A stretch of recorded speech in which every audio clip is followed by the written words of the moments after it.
16 श्राद्ध में जो पितृपक्ष चल रहा है, 16 श्राद्ध चल रहे हैं, इसके अंदर जो प्रदोष आए, उस प्रदोष के दिन प्रदोष काल में एक चौमुखी दिया, 4 बत्ती का दिया, गाय के घी का, या तो पीपल का वृक्ष के घी का, या तो पीपल का वृक्ष हो, बेलपत्र वृक्ष हो, या आंवले का वृक्ष हो, या बट वृक्ष हो, या तुलसी का क्यारा हो, या शंकर का शिवालय हो, कहीं पर भी शाम के समय प्रदोष काल में अवश्य लगाएं।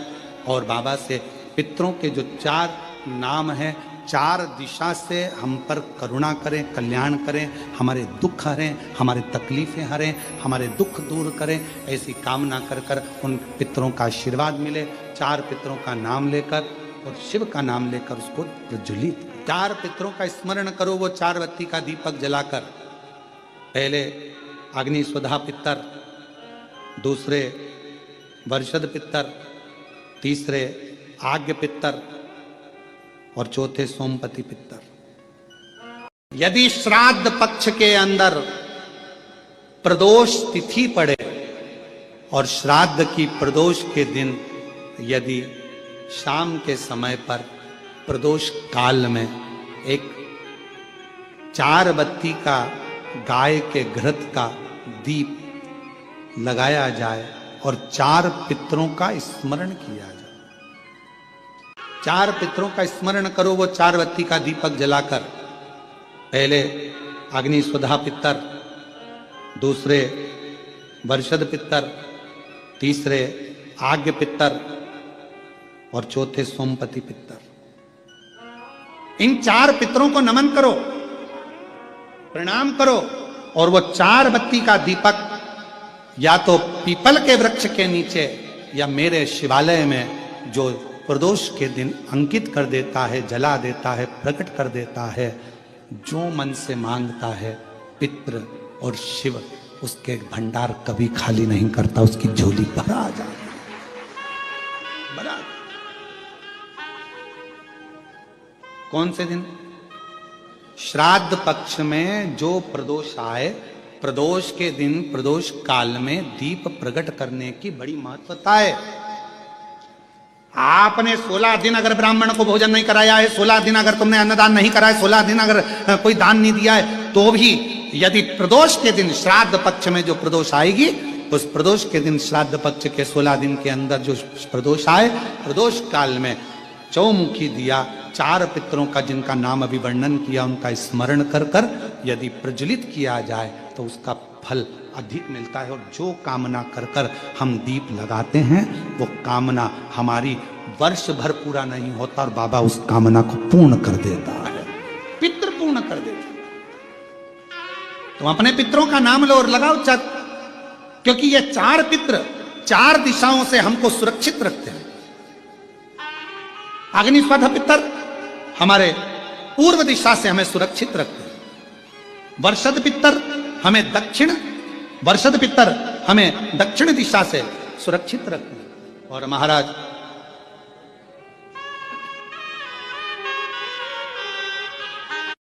आग्नेय पितर यह हमें पश्चिम दिशा से सुरक्षित रखते हैं, और सोमपति पितर यह हमें उत्तर दिशा से सुरक्षित रखते हैं।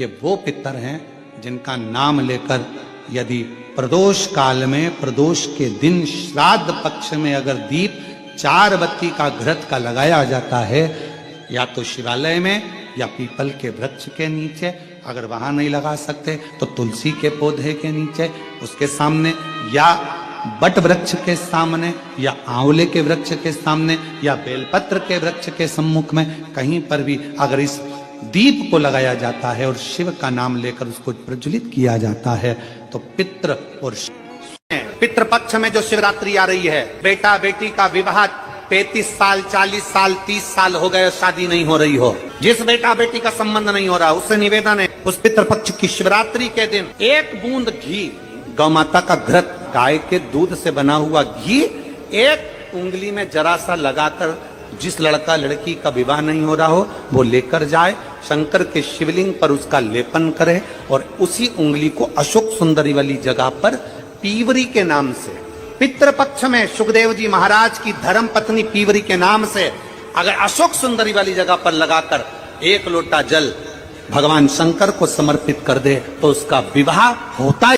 निवेदन, अगर बन सके, जिनके घर में संतान का सुख नहीं है, अगर ये शिवरात्रि जो आ रही है श्राद्ध पक्ष की शिवरात्रि मतलब पितृ और महादेव दोनों का वर हमको प्राप्त होता है। मान लो घर में पितृ दोष हो गया, आहुत दोष हो गया, वास्तुक दोष हो गया, काल सर्प दोष हो गया, सारे दोष तुम्हारे पास में, कोई ने कह दिया मंगल हो गया, कोई ने कह दिया शनि चढ़ गया, कोई ने कह दिया बुध चढ़ गया, कोई ने कह दिया गुरु चढ़ गया, कुछ भी चढ़ जाए, तुम महादेव के पास जाइए।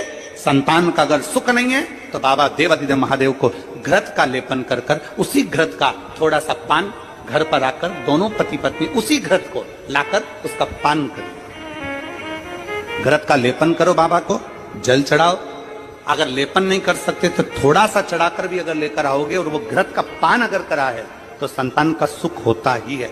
पर ये केवल जो बताया जा रहा है ये पितृ पक्ष के अंदर जो शिवरात्रि पड़ती है उसी में किया जाएगा। बाकी दूध सामग्री जो होती है ना, वंश की वृद्धि करती है। आप लोगों के स्मरण में है कि नहीं है? श्राद्ध पक्ष में सारा भोजन कोई भी लगाकर ब्राह्मण को जिमाए उससे मतलब नहीं है, पर श्राद्ध पक्ष में तिथि पर, श्राद्ध में या अन्य तिथि पर, बरसी आदि तिथि पर अगर खीर का पात्र भरा जाए तो घर की बहू, घर की माता, घर की स्त्री, घर में जो ताई चाची जो भी है घर में स्त्री, उस खीर के पात्र को उसको भरना चाहिए। संपूर्ण थाली कोई लगाए। और फिर निवेदन करेंगे, श्राद्ध पक्ष में एक बार प्रयोग कर देखिए। जिसके घर में 23 से 24 साल तक भी औलाद नहीं हो, 23 से 24 साल तक भी औलाद पैदा नहीं हुई हो, जिसके घर में संतान ना हुई हो, वो एक प्रयोग जरूर करे। एक प्रयोग जरूर करो कि 23 साल तक भी औलाद ना हुई हो तो श्राद्ध पक्ष में तुम्हारे दादा परदादा किसी का श्राद्ध घर में हो रहा हो और किसी दादी का श्राद्ध, किसी दादा का श्राद्ध, किसी बुजुर्ग का श्राद्ध तुम्हारे घर में हो रहा हो तो खीर के बर्तन में खीर तुम भरकर और उस ब्राह्मण को जिसको घर में बुलाया गया है भोजन कराने के लिए वहां तुम देकर आओ और अगले श्राद्ध तक इंतजार करो। मेरा बाबा वंश की वृद्धि करता ही है, निश्चितता देता है, वंश बढ़ाता ही।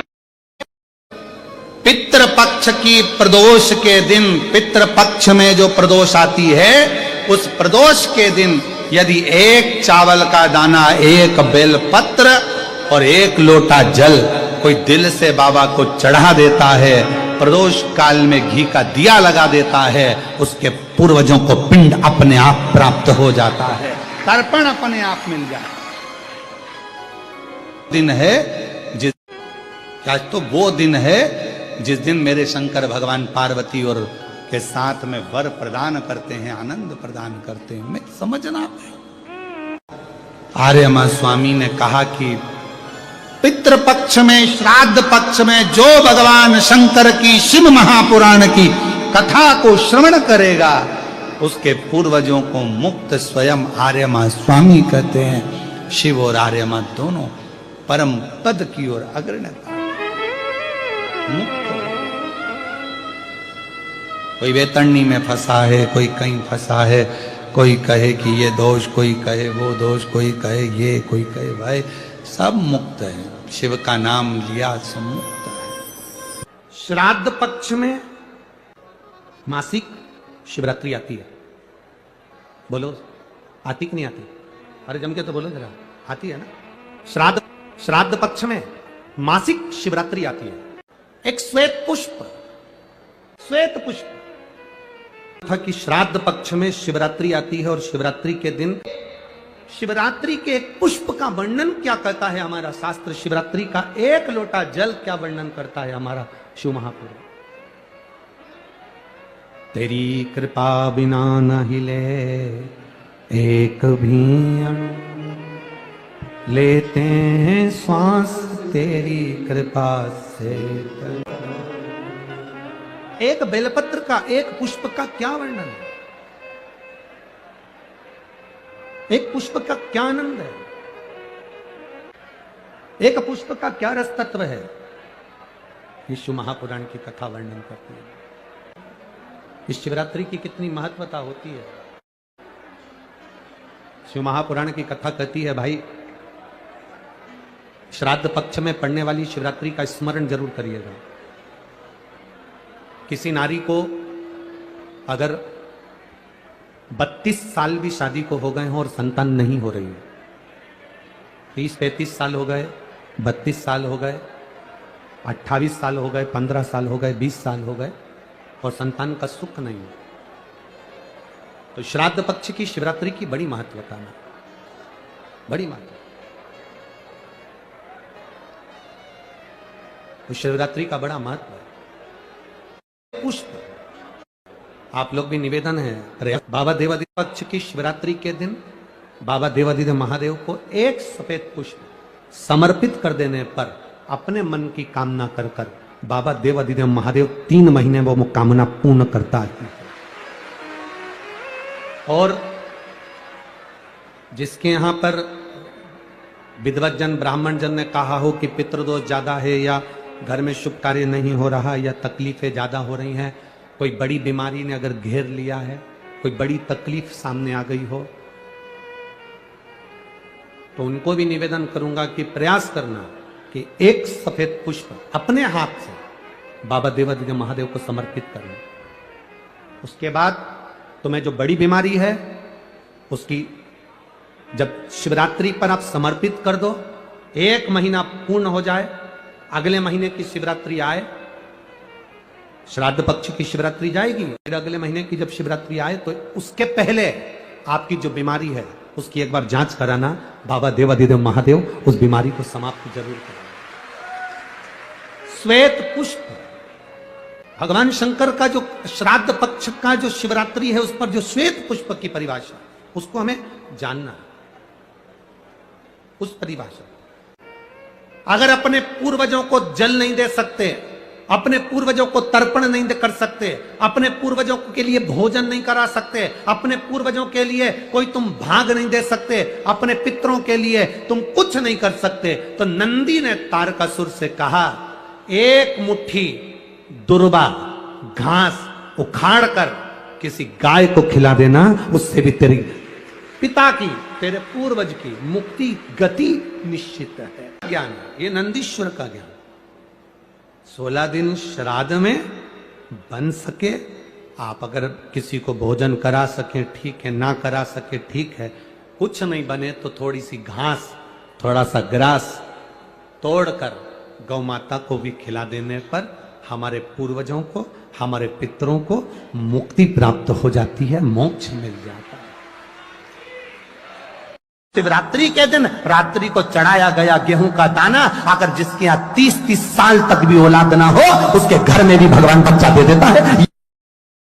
महापुराण की कथा कहती है, श्राद्ध पक्ष में पड़ने वाला प्रदोष का व्रत किसी भी दिन पड़े, चाहे सोम हो, मंगल हो, बुध हो, गुरु हो, शुक्र हो, शनि हो, कोई से भी दिन पड़े, जो प्रदोष काल के समय 3 कलश में दूध लेकर उसमें काली तिल डालकर, जौ डालकर और उसमें थोड़ा सा डाब डालकर, डाब मतलब कुसा डालकर पीपल, बड़ और बेलपत्री के पेड़ के नीचे चढ़ा देता है, उसके घर में कभी संपदा की कमी नहीं होती महाराज। लक्ष्मी कभी समाप्त नहीं हो सकती। दुकान, व्यापार, व्यवसाय, फैक्ट्री कुछ भी अगर खड्डे में भी जा रही है तो उबर जाती है। श्राद्ध पक्ष के प्रदोष का इतना महत्व होता है, पर प्रदोष काल में ही चढ़ेगा, शाम के समय प्रदोष काल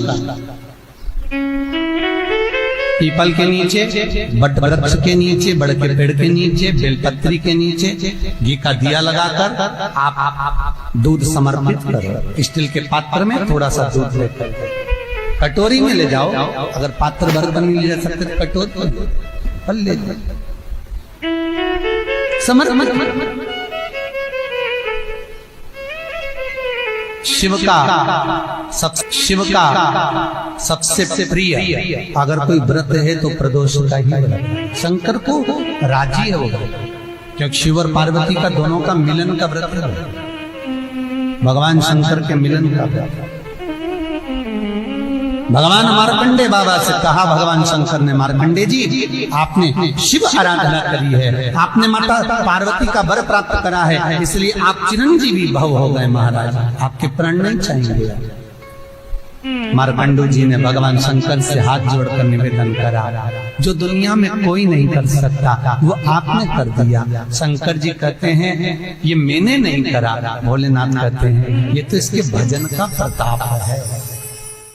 अगर आपको लग रहा है कि दुख समाप्ति नहीं हो रहा है, एक बीमारी से उठे दूसरी बीमारी में लग गए, फिर कोई दुख आ गया, फिर कोई दुख आ गया, फिर कोई तकलीफ आ गई, फिर कोई तकलीफ आ गई, बार बार आपको लग रहा है कि दुख पीछा ही नहीं छोड़ रहा है। प्रदोष के दिन, प्रदोष काल में 2 जगह दिए लगाना प्रारंभ कर दो। पहला, बेलपत्री के वृक्ष के नीचे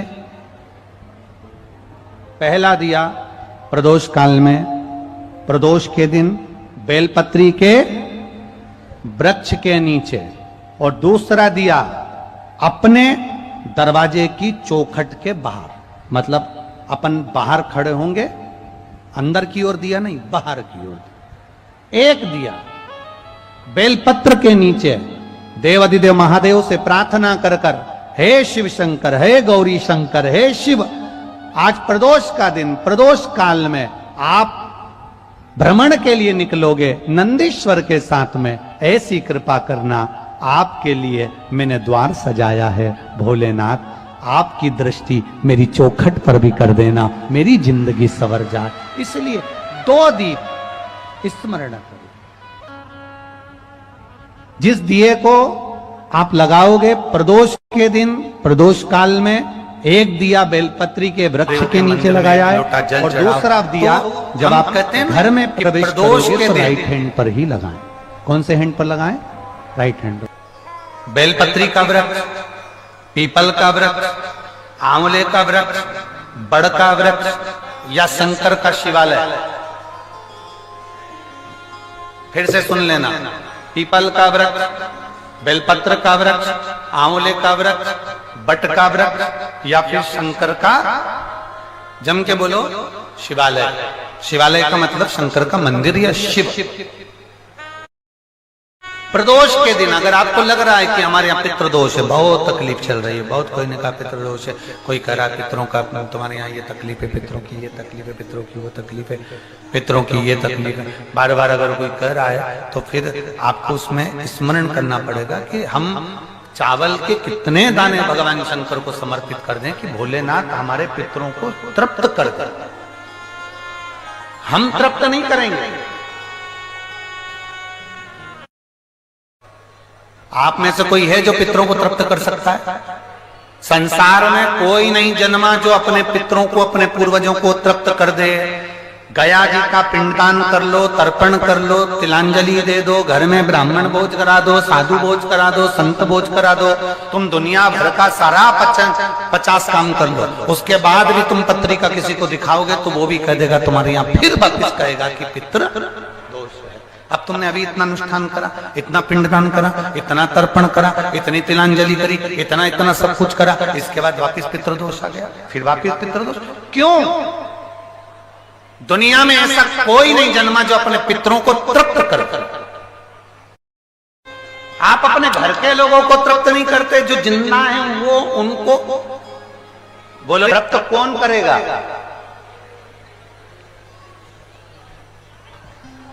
जिनकी शरण में पित्र है, वास्तु के देवता भगवान शंकर, काल सर्प दोष के देवता भगवान शंकर, जितने दोष होते हैं पितृदोष के देवता भगवान शंकर, तो हम तृप्त नहीं कर सकते। अगर इनको तृप्त करेंगे तो देव अधिदेव महादेव करेंगे। आप 7 चावल के दाने, या तो पीपल, बेलपत्र, प्रेशर, गला पकड़ रहा हल्का सा, पीपल, बेलपत्र, आंवला, बटवृक्ष या फिर शिवालय, प्रदोष के दिन 7 चावल के दाने आप इन जगह में से कहीं पर भी अगर आप समर्पित कर देते हैं तो उसके बाद आप जो जिंदगी जी रहे हैं, और 3 महीने फिर आप अंदाजा लगाकर देखना कि आपने जो 7 चावल के दाने इन स्थान पर अगर आपने समर्पित करे तो उसका फल पितरों को मिला कि नहीं मिला, और उसका फल हमें प्राप्त हुआ क्या? ये वो स्थान है जहां प्रदोष के दिन 7 अक्षत चावल का दाना भी हमारे पितरों को, पूर्वजों को तृप्त कर देता है।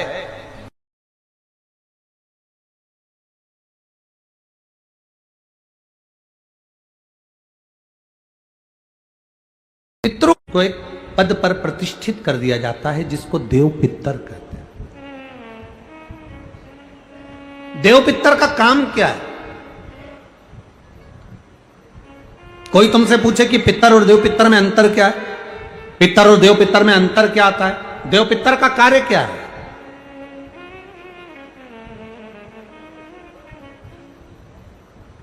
हम जब भी कोई पूजन करते हैं तो कहते पितृ देवता, बोलते कि नहीं बोलते? पर आज तक हम अब यह नहीं बोलते कि देव पितर का कार्य क्या, देव पितर क्या है। पितर देव नहीं, देव पितर का कार्य क्या है? देव पितर का एक कार्य है, परमात्मा जीव को गर्भ में धारण करा देता है, पर जो शरीर गर्भ के अंदर बच्चे का बनता है, बेटा बेटी का जो गर्भ के अंदर शरीर बनता है, वो देव पितर निर्मित करते हैं। उनका काम क्या है? देव पितर का सबसे बड़ा कार्य है कि गर्भ में जो बच्चा है उस गर्भित बच्चे को शरीर कैसा देना,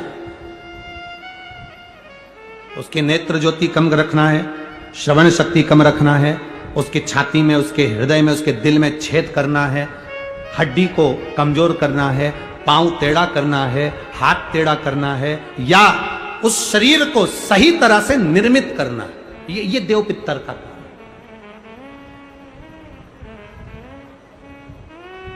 ये देव पितर का कार्य। देव पितर का कार्य क्या है? घर में शुभ कार्य को करवाना, घर में अच्छी चीजें लाना, गर्भ में जो बच्चा है उस बच्चे को शरीर पूरा देना, ये देव पितर का कार्य। पितृदेव और देव पितर में बहुत अंतर है, बहुत बहुत। एक चुटकी आटा, अब तो थोड़ा सा रंगोली का काम ज्यादा हो गया, नहीं तो हमने पहले भी कथाओं में कहा है कि 3 जगह पर आटे की रंगोली काम करती है, जिसका फल 1000 गुना होता है। 3 जगह पर आटे की रंगोली काम करती है, हमने पहले भी कहा। पहला, पितरों की पूजन हो रही हो, पितरों का पाटा भरा रहा हो, पितरों के लिए जोत लग रही हो, पितरों के लिए या अन्य स्थान पर कहीं पूजन हो, तो वहां पर आटे की रंगोली काम आती है। दूसरे नंबर पर, तुम्हारे घर में यज्ञ हो रहा हो, घर के बाहर यज्ञ हो रहा हो, यज्ञ चल रहा हो, उस यज्ञ में 3 परिधियां बनती हैं ब्रह्मा विष्णु महेश की। देखिए आप लोगों ने, यज्ञ कुंड जो बनाया जाता है, उस यज्ञ कुंड पर पत्थर की रंगोली नहीं, मिट्टी की रंगोली नहीं, आटे की रंगोली डलना चाहिए। ये पहले डलती थी, अब लोगों ने फैशन में दूसरी डालना प्रारंभ कर दी। जब हम सांकल्य छोड़ते हैं अग्नि को, जब हम सांकल्य देते हैं, तो जिस आटे की रंगोली उस पर बनी होती है, तो हमारी जो सांकल्य छोड़ी जाती है उसमें से एक अंश भाग हमारे पितरों के खाते में चला जाता है, जिससे पितरों की मुक्ति प्राप्त हो जाती है।